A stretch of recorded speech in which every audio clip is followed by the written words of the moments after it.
할렐루야. 하나님의 은혜가 풍성한 주일이 되시기를 바랍니다. 오늘은 복된 주일입니다. 특별히 우리 장애인들을 축복하는 주일인데요. 연약함이 있지만 연약함을 통해서 하나님의 더 크신 은혜를 경험하는 하나님의 안에서 모두가 다 보석 같은 귀한 분들입니다. 저희 교회에는 약 한 10개의 장애인 부서가 있습니다. 10개 부서에 속해서 함께 예배하는 지체들이 한 380여 명의 지체들이 있는데, 사실 이 사회는 더 많은 분들이 계시지만 사회 속에 나오지 못하는 그런 재가 장애인들도 참 많습니다. 공간과 여러 가지 많은 부족함 때문에 그분들이 밖으로 나오지 못하고, 또 때로는 저희 교회 예배 자리로 나오고 싶은데도 나오지 못하는 분들도 있습니다. 그래서 우리 교회만이라도 최우선적으로 우리 장애인들을 먼저 배려하고, 또 교회 내 모든 엘리베이터 모든 시설에서 장애인들을 우선적으로 배려하는 그런 교회가 되었으면 좋겠습니다. 오늘 온사랑합창단, 이제 사랑챔버에 이어서 온사랑합창단이 시작한 지 얼마 안 됐는데 이렇게 훌륭한 찬양을 했습니다. 다시 한번 큰 격려의 박수 부탁드립니다.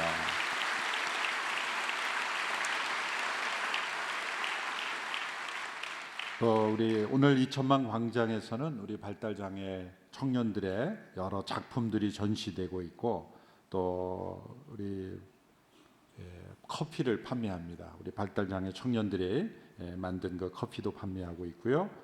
또 장애인 사역을 소개하는 여러 브로셔들도 나누어 드리고 있습니다.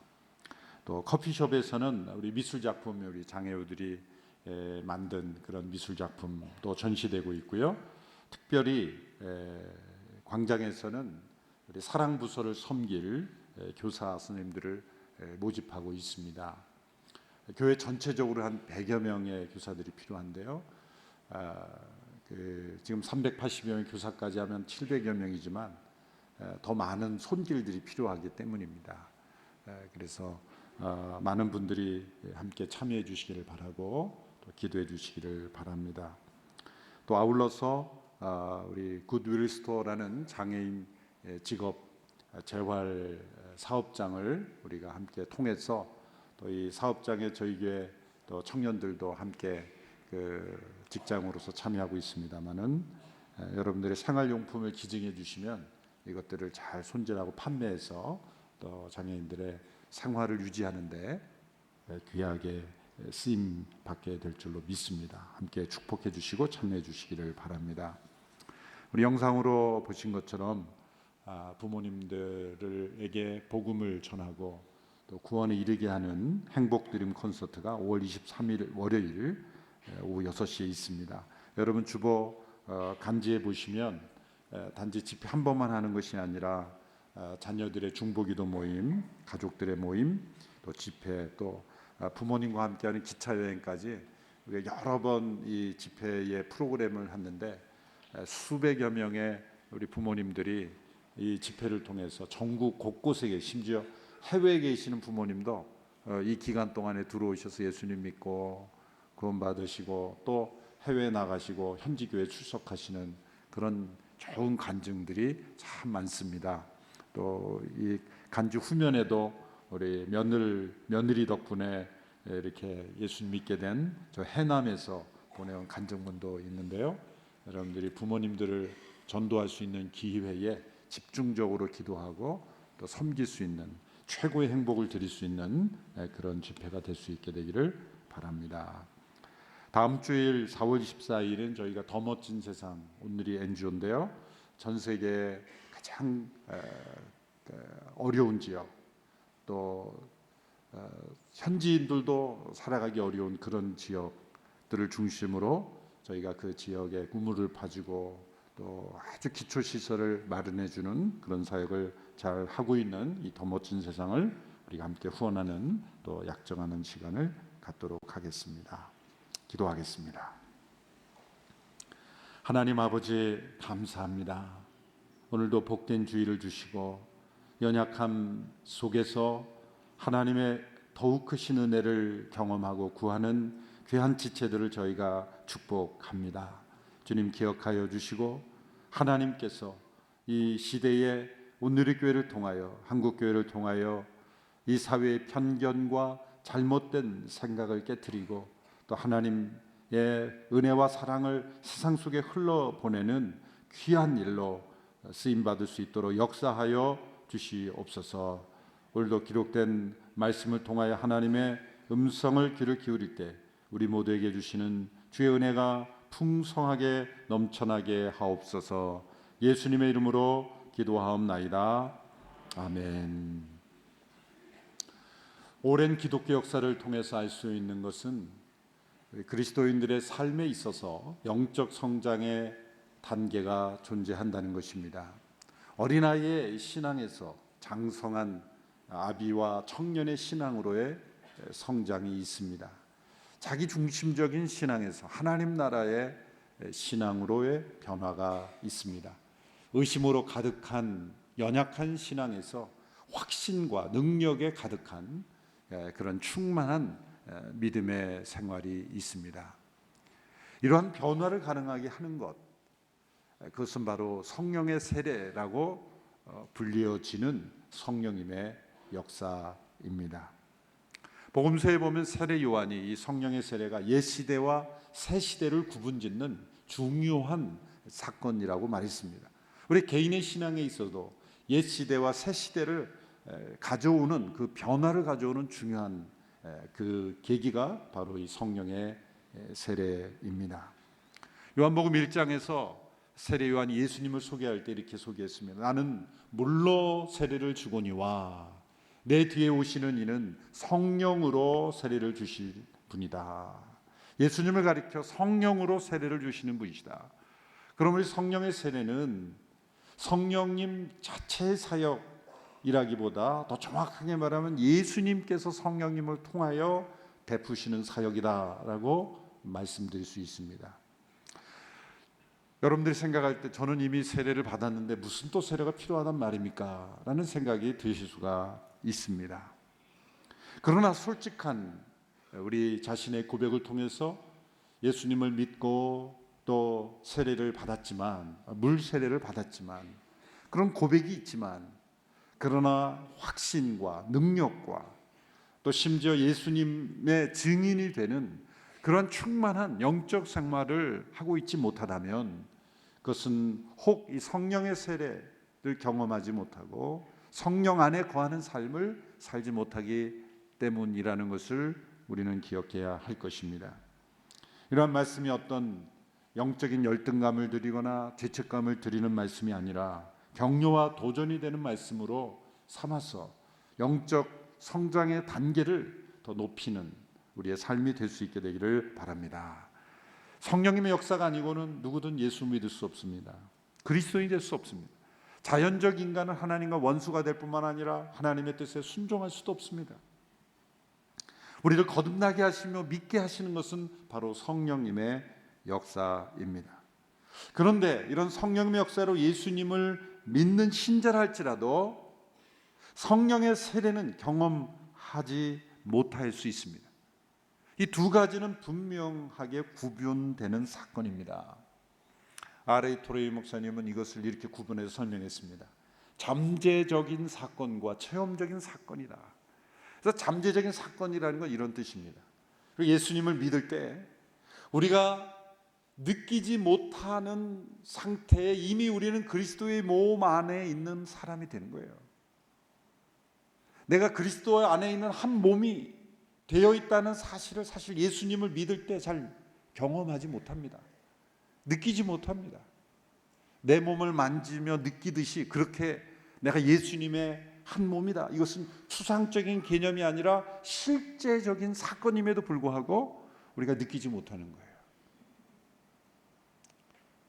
그러나 우리는 예수님을 믿고 받아들임으로 성경의 약속대로 구원받은 하나님의 자녀가 되는 것이죠. 자녀도 보면 한 생명이 태어나서 자녀로 자라갈 때 부모님 베풀어 주신 사랑 속에 이렇게 자라나지만 내가 우리 부모님의 자녀라는 것을 깊이 깨닫고 감격의 눈물을 흘리고 체험하는 것은 장성한 후가 아닙니까? 그렇죠? 내 자녀됨이, 나의 자녀됨이 깊이 깨달아지고 감사해지는 어떤 순간이 있죠. 그것처럼 우리 하나님의 자녀가 되었음에도 불구하고 그 자녀됨의 축복, 능력, 은혜, 그 깊은 하나님께 대한 찬송을 누리지 못하고 살아가는 성도들이 있을 수 있다는 거죠.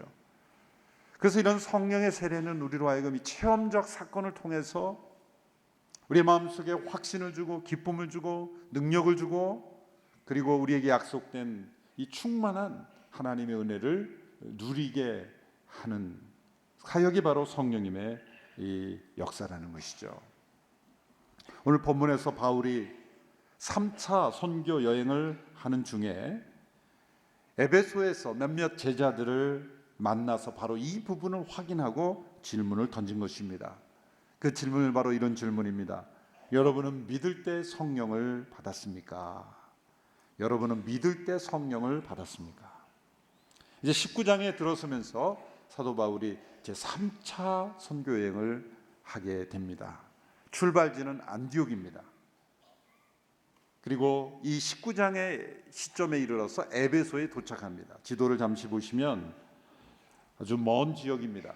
우리가 생각할 때 가까운 지역이라고 생각했지만 오른쪽에 안디옥에서 그 다소더베, 이고니온, 비시니, 안디옥 그 소아시아 북쪽 지역을 거쳐서 에베소에 이르죠. 물론 에베소에서 이제 왼쪽으로 돌아서 다시 한번 안디옥으로 돌아오는 여정이 남아 있습니다만 3차 여행의 중간 정도 지점이죠. 에베소까지.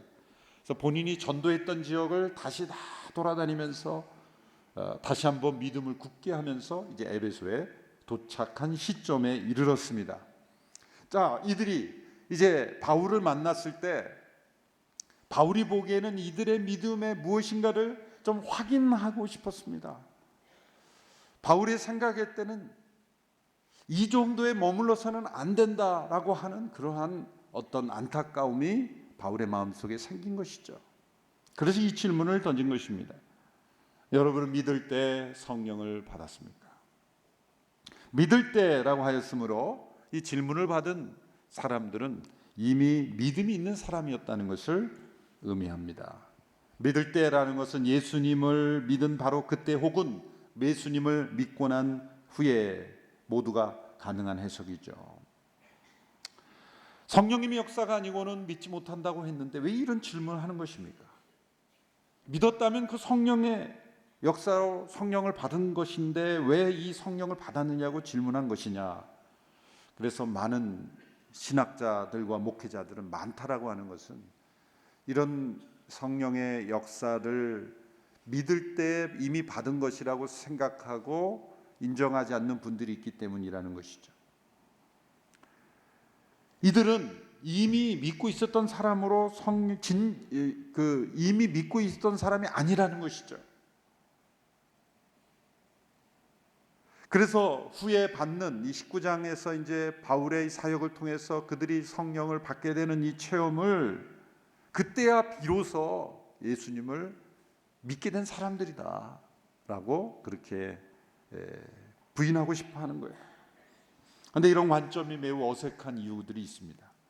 먼저 이들을 어떻게 표시했냐면 제자들이다 이렇게 표현했어요. 누가복음과 사도행전에 보면은 이 제자들이라고 표현할 때는 다 예수님의 제자들을 의미하지 어떤 사람의 제자들이라고 표현하지 않습니다. 만일 세례 요한의 제자들 혹은 뭐 바울의 제자들이었으면 이름을 항상 붙이는 게 습관입니다. 제자들이라고 할 때는 일반적으로 예수님을 따르는 예수님의 제자들이라는 표현, 제자들은 예수님을 믿는 무리를 가리키는 그런 표현이었습니다. 또 믿는다라는, 너희가 믿을 때 믿는다라는 이런 단어를 예수님께 사용하지 어떤 사람을 믿을 때 너희가 바울을 믿을 때 성령을 받았느냐 혹은 너희가 세례 요한을 믿을 때 성령을, 이런 질문 자체가 합당하지 않은 것이죠. 이들은 이미 예수님을 믿고 있었던 사람들. 그러나 그들의 믿음이 온전하지 못하고 믿으나 정말 그 믿음의 능력과 은혜를 온전히 체험하지 못하는 사람들입니다. 이들은 사도행전 18장 후반부에 나오면 이 에베소에 이 알렉산드리아 출신인 아주 훌륭한 성경 교사인 아볼로라는 사람이 나타납니다. 이 아볼로는 구약 성경에 능통한 사람이었지만 이 아볼로조차도 그 예수님과 성령님에 대해서 온전한 지식을 가지고 있지 못했던 사람이에요. 그래서 바울의 동역자였던 이 아굴라와 브리스길라를 통해서 하나님의 도를 온전히 깨닫게 되죠. 바로 이 아볼로의 도움을 통해서 믿고 있었던 사람들이다라고 볼 수가 있는 사람들입니다. 바울이 이들에게 질문했습니다. 여러분들이 믿을 때 성령을 받았습니까? 이 받았습니까? 라는 이 질문 속에는 무엇이 포함되어 있습니까? 내가 받았다라고 고백할 수 있는 그런 체험이 있느냐라고 질문하는 거죠.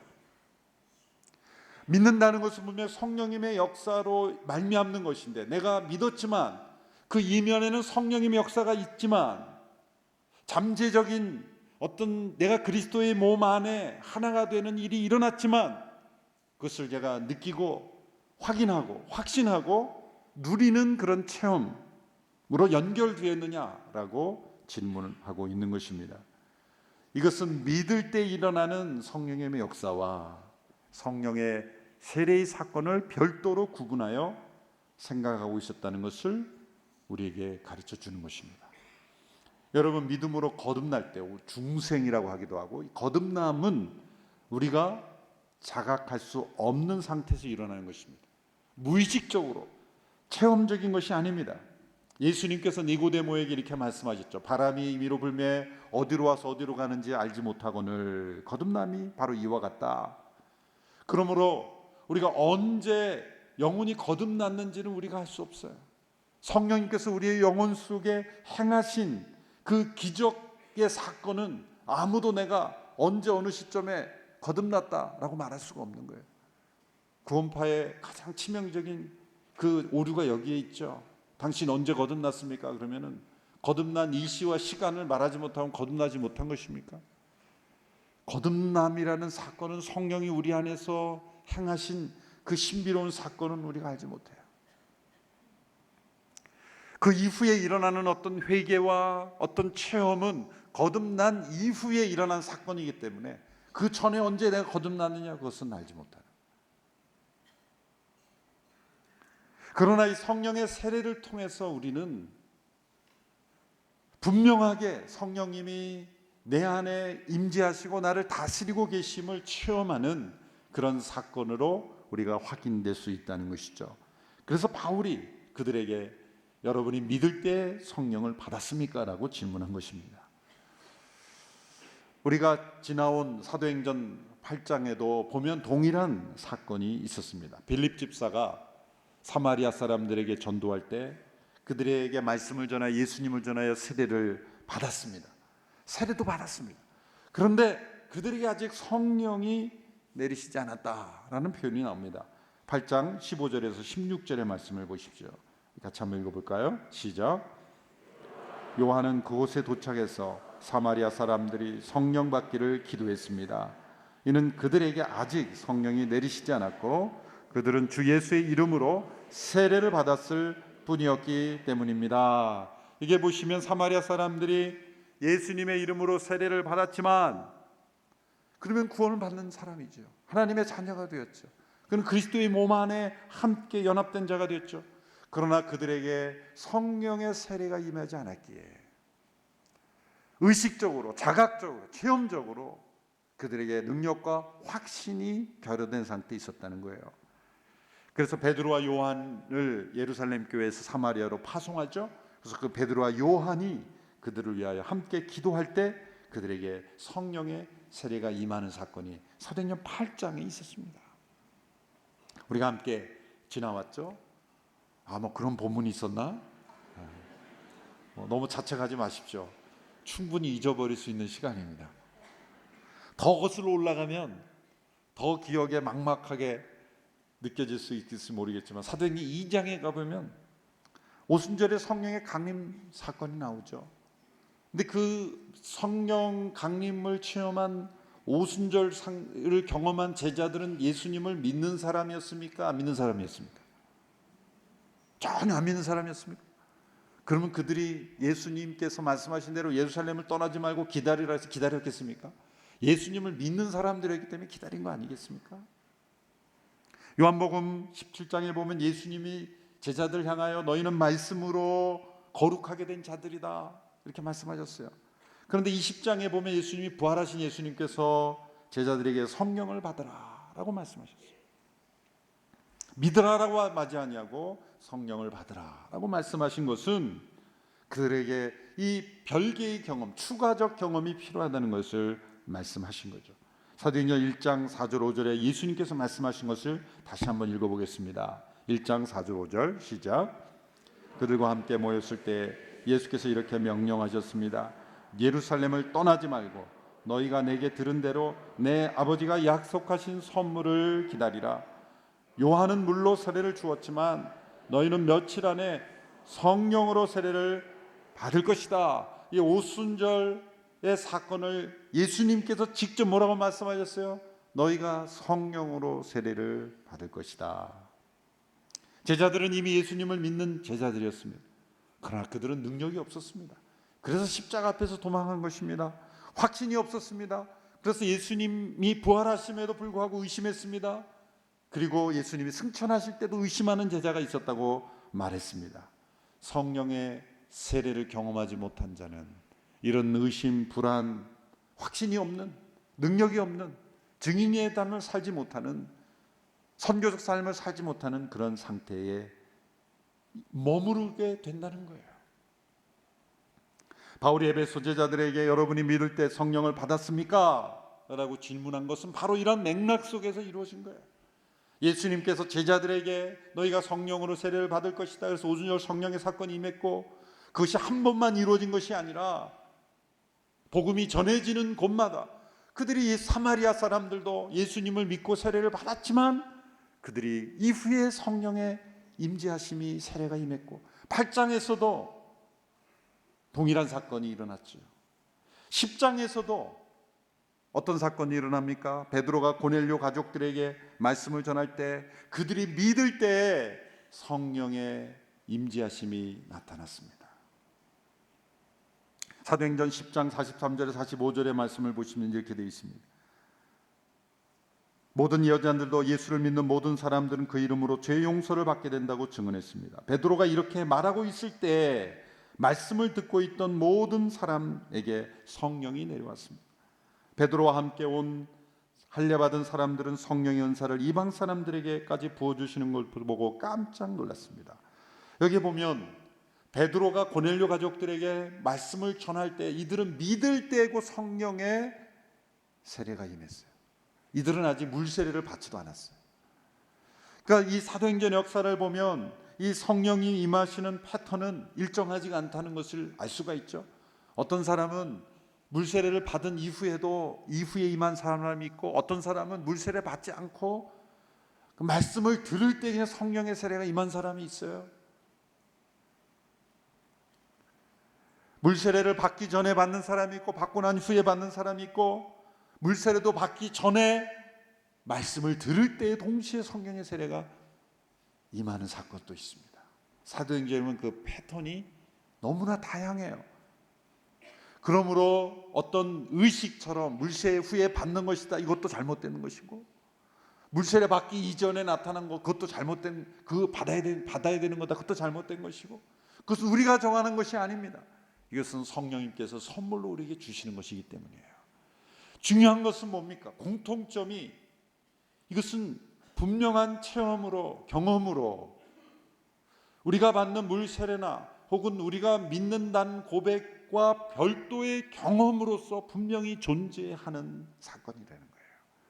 그리고 이 성령의 세례를 통해 우리의 마음속에 깊은 확신과 기쁨과 능력이 우리에게 임한다는 거죠.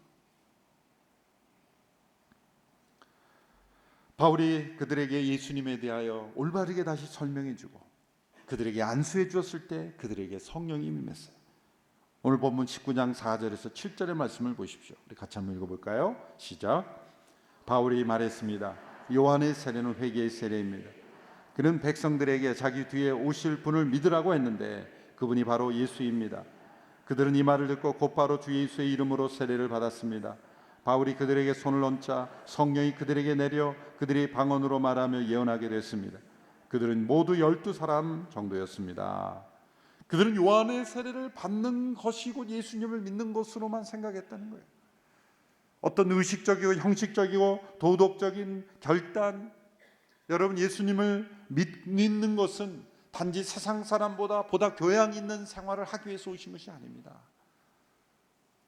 예수님을 믿고 그다음 종교적 생활을 하는 것으로만 만족한다면 여러분, 그것은 이 바울의 질문 앞에 서야 하는 것입니다. 사도 바울은 후에 이 에베소 제자들에게, 바로 이 사건이 일어난 그 에베소에 있는 제자들에게 다시 편지를 쓰죠. 그래서 에베소서죠. 그 편지에 보면 1장에서 그들이 경험한 이 성령의 세례가 어떤 의미인지를 다시 설명해 줍니다. 그것이 1장 13절에서 14절의 말씀입니다. 1장 13절에 14절 에베소서입니다. 같이 한번 읽어볼까요? 시작. 여러분도 그리스도 안에서 진리의 말씀 곧 여러분을 위한 구원의 복음을 듣고 또한 그리스도 안에서 믿어 약속하신 성령으로 인치심을 받았습니다. 이 성령은 우리의 유업의 보증이 되시는데 이는 하나님의 소유된 백성을 구속하기 위함이며 또한 하나님의 영광을 찬미하도록 하기 위한 것입니다. 이 구절에서 이 사도행전 19장에서 임했던 이 성령의 세례의 사건을 이제 교리적으로 더 정확하게 논리적으로 설명해 주는 것입니다. 1장 13절에서 보면 이 성령의 세례 사건을 두 개의 비유를 통해서 설명하는 내용이 나오죠. 첫 번째는 성령의 인치심이다. 약속하신 성령으로 인치심을 받았다. 인이라는 건 도장인이에요. 도장이에요, 도장. 그 당시로부터 지금까지 어떤 도장을 찍는다는 것은 많은 의미가 내포되어 있죠. 여러분, 언제 도장을 찍습니까? 언제 여러분의 도장을 찍습니까? 심심할 때 이렇게 찍습니까? 낙서처럼 찍습니까? 누군가 문서를 가져와서 여기 당신의 도장을 찍어달라고 할 때 여러분 도장을 뭘 확인하고 찍습니까? 이게 내가 책임져야 될 건가 확인하고 찍죠? 또 어디에 도장을 찍습니까? 내 소유일 때 도장을 찍는 거예요. 소유권을 의미하는 것이죠. 이거 진실하다는 것을, 내가 만든 문서 이건 진실하다는 것을 확인할 때, 이건 진짜라는 것을 확인할 때 내 도장을 찍죠. 실이 되어 있다는 거예요. 어떤 그 봉투에 이렇게 인이 찍혀져서 온 것은 이건 안전하다는 거예요. 이건 다른 사람이 찍지 않았다는 거죠. 이런 소유, 안전, 이 진실, 진정성, 이 모든 것이 다 도장에 포함되어 있는 거예요. 성령, 약속하신 성령이 우리 가운데 세례가 임하신 사건은 성령으로 하나님께서 우리에게 도장을 찍으신 것이다. 그것은 우리가 하나님의 소유라는 확신을 우리에게 심어주는 거예요. 너는 나의 소유다. 너는 안전하다. 너는 그리스도 안에서 사단이 너를 해치지 못할 것이다. 너가 이 세상에 어떠한 시험과 환난을 당할지라도 너는 나의 소유고 나의 자녀이다. 너에게는 영원한 생명이 보장되어 있다. 그 도장을 찍어준 사건이 바로 성령의 인치심이라는 거예요. 인치심이라는 거예요. 내가 하나님의 소유인가?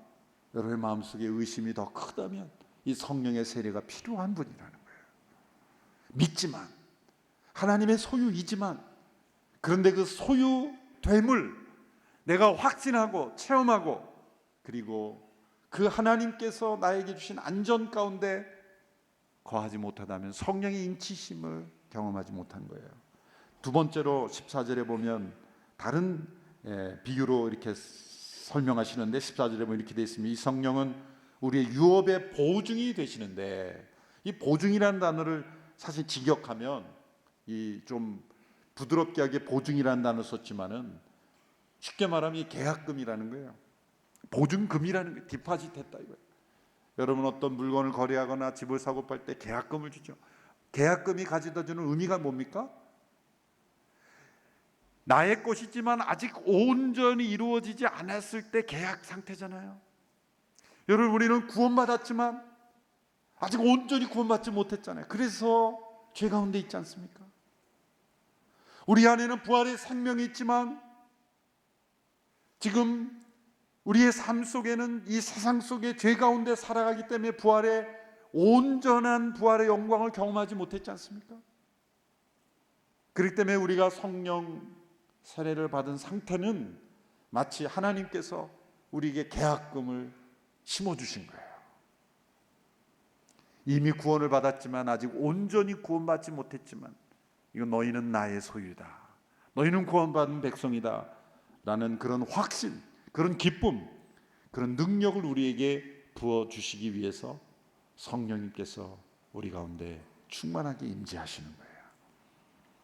여러분, 사도행전에 나타난 이러한 성령의 세례, 그래서 우리 모두가 사모하고 체험해야 합니다. 사도행전에 나타난 모든 성도들이 다 체험했다고 볼 수는 없어요.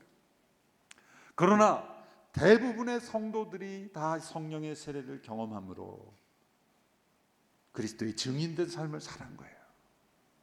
그러지 않고는 증인된 삶을 살 수가 없습니다. 이 성령의 세례는 은사와 함께 나타나기도 하고 그렇지 않을 수도 있어요. 오늘 본문에는 그들이 방언도 하고 예언도 했다고 했지만 모든 성령의 세례가 이런 모든 은사가 반드시 있어야 된다라고 말할 수는 없어요. 또 하루아침에 예수님처럼 변화되는 그런 일도 일어나진 않습니다. 한꺼번에 성화가 다 이루어지는 것도 아닙니다. 중요한 것은 24절 말씀에 나타난 것처럼 하나님의 영광을 찬미하는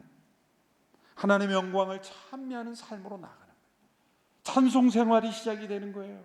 고통 속에서도 찬송하는 겁니다. 바울과 실라가 빌립보 감옥에 던져져서 기도하고 찬송한 것처럼 어떠한 삶의 형편에서도 하나님을 힘있게 찬송하는 삶이 되는 것입니다. 그것이 성령의 세례에 나타나는 증거입니다. 여러분, 믿을 때 성령을 받았습니까? 이 질문을 율법적으로 적용해서는 안 됩니다. 내가 뭔가를 행동으로 행하지 않아서 받지 못한 것인가? 어떤 세상의 계급장을 받듯이 그렇게 받는 것이 아닙니다. 이것은 신앙의 우열을 가리는 것이 아니라 하나님께서 우리 모두에게 약속하신 은혜입니다. 보장된 약속이고 누릴 수 있는 축복이고 우리가 마땅히 체험해야 될 하나님의 은혜예요. 우리의 마음속에 이러한 사모하는 마음, 여러분, 사회의 물질적이고 환경적인 것에는 부족한 것을 만족하는 것은 영적인 유익이 되고 덕이 되는 거예요. 그렇죠? 그렇습니다. 그런데 이 영적인 축복과 은혜가 부족한데도 만족하는 것은 죄가 될 수 있어요. 우리는 이걸 거꾸로 하죠. 영적인 부분에는 항상 미달돼도 그냥 만족해요. 나만 기도 못하나? 미달돼도 항상 만족해요.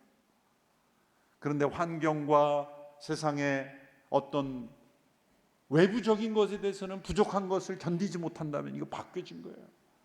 여러분, 우리의 환경과 이 세상의 삶에 대해서는 무엇인가 부족하고 연약해도 다 만족할 수 있게 되기를 바랍니다.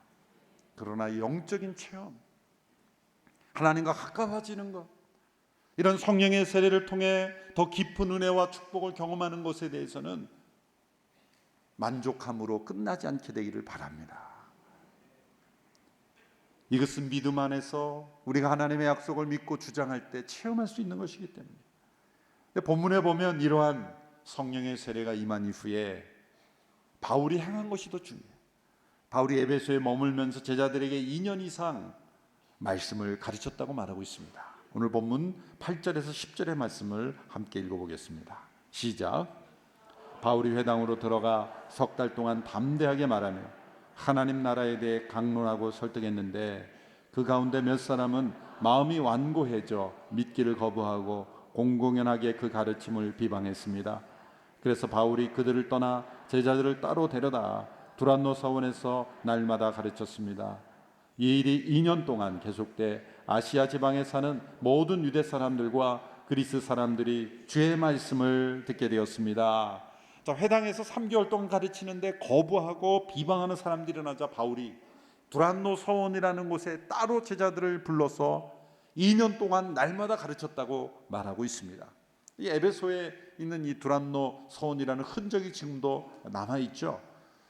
두란노 서원은 이 두란노라는 사람의 소유의 건물이거나 혹은 두란노라는 사람의 이름을 가진 사람이 가르쳤던, 운영하던 어떤 철학 서원, 강의도 하고 토론도 하는 그런 기관이었습니다. 그곳을 빌려서 사용했는데, 다른 이 역사 자료에 의하면 이 바울과 그 제자들이 두란노 서원에 모인 시간이 오전 11시에서 오후 3, 4시까지 그 시간 동안을 빌렸다는 거예요. 왜 그 시간이냐면 그 시간이 빈 시간이었기 때문이에요. 그 시간이 빈 시간. 그런데 왜 그 시간이 왜 비었느냐? 그 에베소에 사는 사람들은 그 시간에는 너무 덥고 뜨거워서 다 낮잠자로 들어간 시간이었기 때문에. 그래서 그 당시 사람들은 새벽 1시에 깊이 자는 것보다 오후 1시에 더 깊이 잠을 자랐다, 그런 기록들이 있어요. 그만큼 이 햇빛이 강하고 뜨거웠던 그런 중동 지역이기 때문에 다 들어가서 잠을 자는 그런 어떤 그 시기에 그 장소에서 이 사람들은 잠을 자지 않고 나와서 공부한 거예요. 빌릴 수 있는 시간이 그 시간밖에 없기 때문에. 여러분, 이것이 바로 성령의 역사, 성령 세례를 받은 사람들의 증거예요. 여러분, 이 성령의 역사와 이 말씀의 역사는 항상 두 수레바퀴처럼 같이 굴러가는 거예요. 사도행전 19장에서 이 성령의 세례가 임한 그 배경에는 18장 후반부에 아볼로를 통한 이 말씀의 이 사역이 있었던 거예요. 그 말씀의 수레를 타고 성령님께서 역사하신 거예요. 또 이 19장의 성령의 역사 이후에 두란노 서원에서 2년 동안 날마다 말씀을 공부했다. 평양 1907년에 대부흥이 일어났을 때, 성령의 뜨거운 역사가 일어났을 때 일주일씩 모여서 사경회를 했죠. 매일 모였어요. 말씀을 공부하고 연구하기 위해서. 여러분, 성령의 세례가 내 안에 임한 증거는 말씀에 대한 사모함으로 반드시 나타나게 돼 있어요.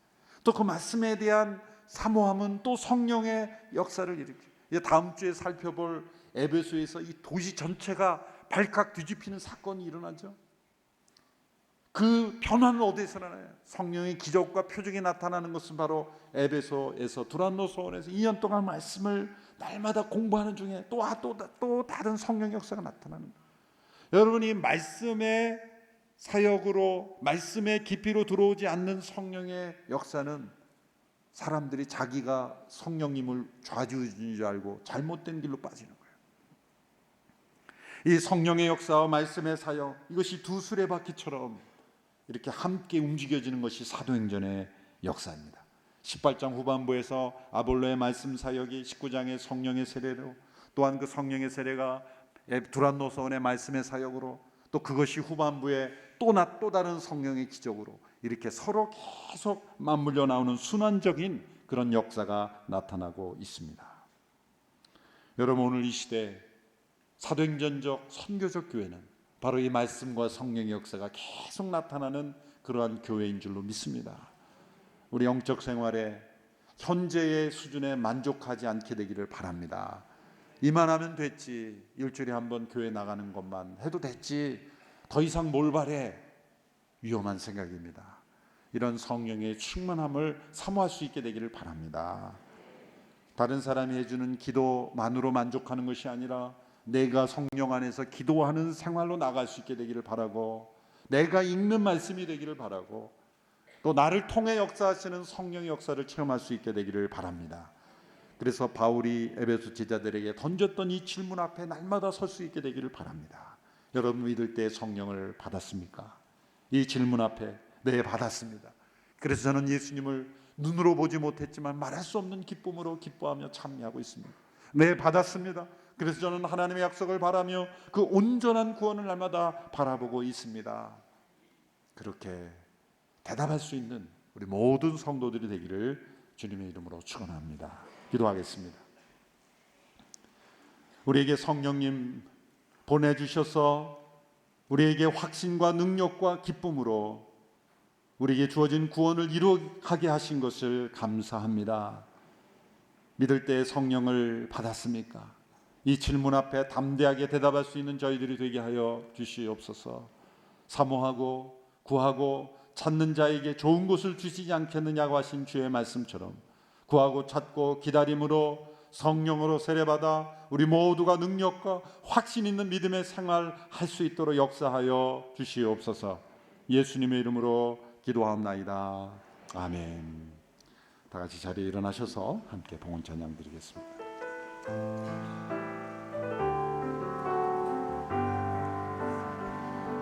주